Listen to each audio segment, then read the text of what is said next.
Baik, saya lanjutkan ya perbedaan ya fungsi antara sistem saraf pusat dengan sistem saraf tepi. Sistem saraf pusat di sini akan menyimpan dan menentukan informasi ya di tubuh kita ya secara umum begitu ya. Pusatnya ya di situ di sistem saraf pusat. Nah, kalau sistem saraf tepi itu akan mentransmisikan ya, menyalurkan informasi dari dan ke sistem saraf pusat ya, dari bagian-bagian tubuh. Jadi dari bagian-bagian tubuh menuju ke sistem saraf pusat atau dari sistem saraf pusat menuju ke bagian-bagian tubuh. Ya. Tapi nanti berpusatnya tetap ke saraf pusat itu sebagai pusatnya ya. Nah, kalau ada kerusakan, kalau yang rusak itu sistem saraf pusat, maka akan menyebabkan gangguan, kerusakan secara global, secara umum di tubuh kita. Tapi kalau yang rusak itu sistem saraf tepi, gangguannya, kerusakannya hanya ada di bagian yang lokal aja. Ya, tergantung dia yang saraf tepinya bagian mana yang rusak, ya yang terganggu di bagian itu tentunya. Ini penjelasan lebih detail ya. Ini penjelasan tambahan nih buat Anda ya, buat dibaca-baca aja. Sistem saraf pusat adalah pusat utama pemrosesan informasi. Sistem saraf tepi membawa informasi dari sistem saraf pusat ke setiap bagian tubuh. Ini adalah perbedaan utama antara sistem saraf pusat dan perifer.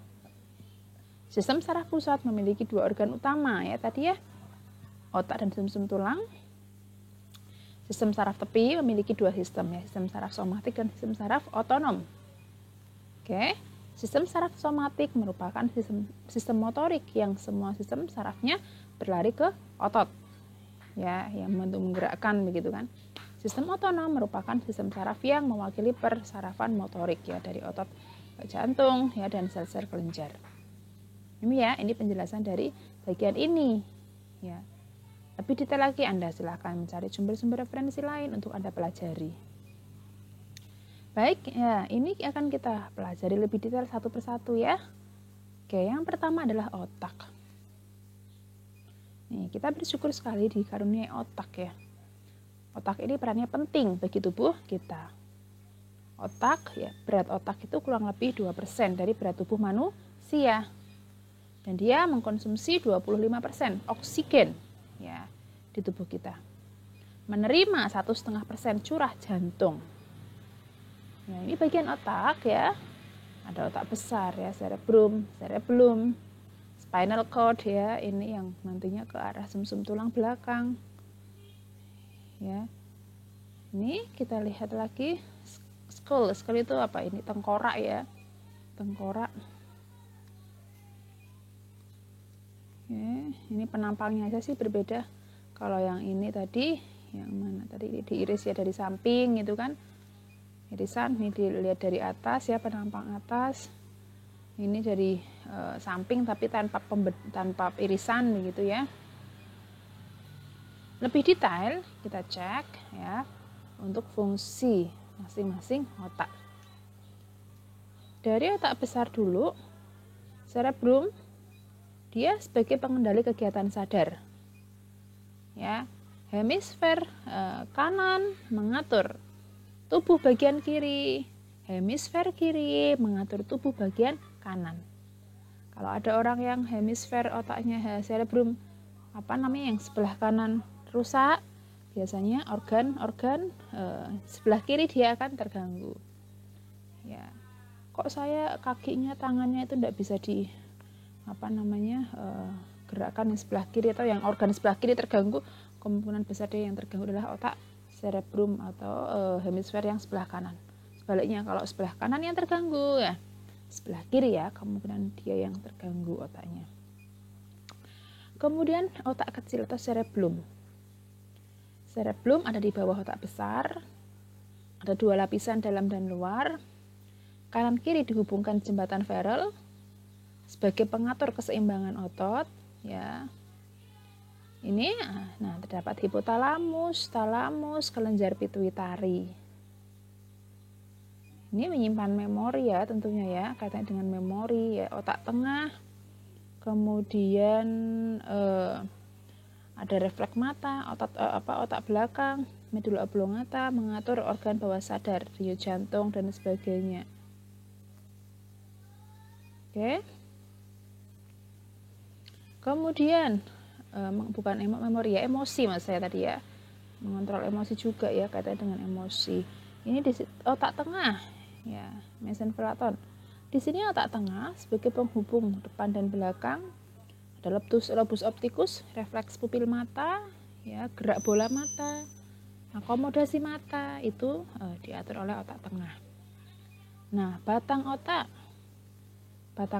itu medula oblongata, sumsum lanjutan ya, terdiri 2 lapis, mengendalikan fungsi frekuensi jantung, tekanan darah, pernafasan, batuk, muntah.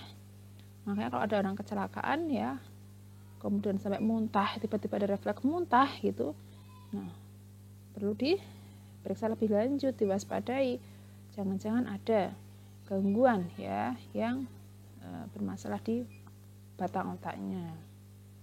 Oke.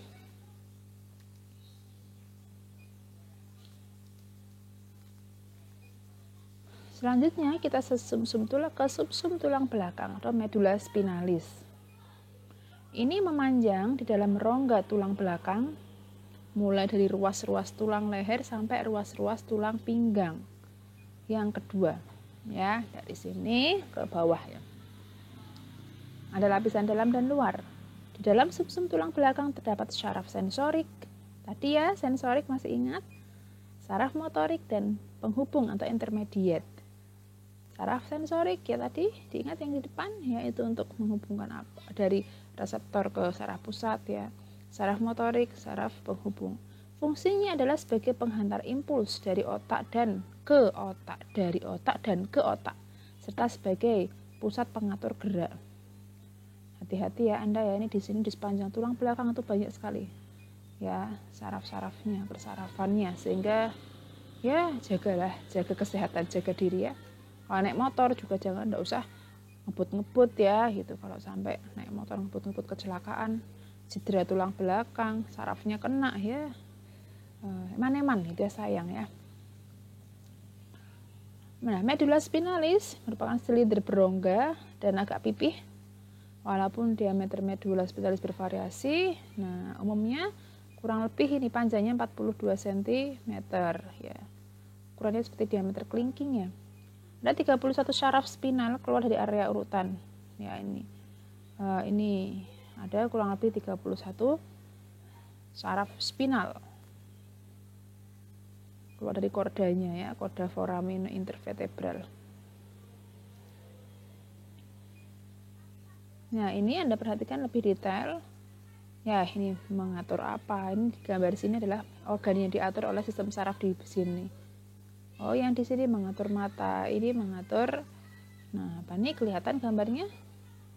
Mouth salivary gland ya, kelenjar ludah, apalagi itu.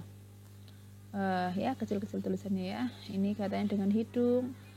Nah, ini mengatur paru-paru, jantung ya di sini nih. Kemudian ini mengatur perut ya, saluran darah, lever, hati, pankreas, kelenjar adrenal, oke, dan seterusnya. Di sini usus dan seterusnya. Jadi ini punya peran yang sangat penting ya. Di sepanjang tulang belakang itu banyak saraf-saraf ya tulang belakang yang fungsinya sangat penting untuk tubuh kita.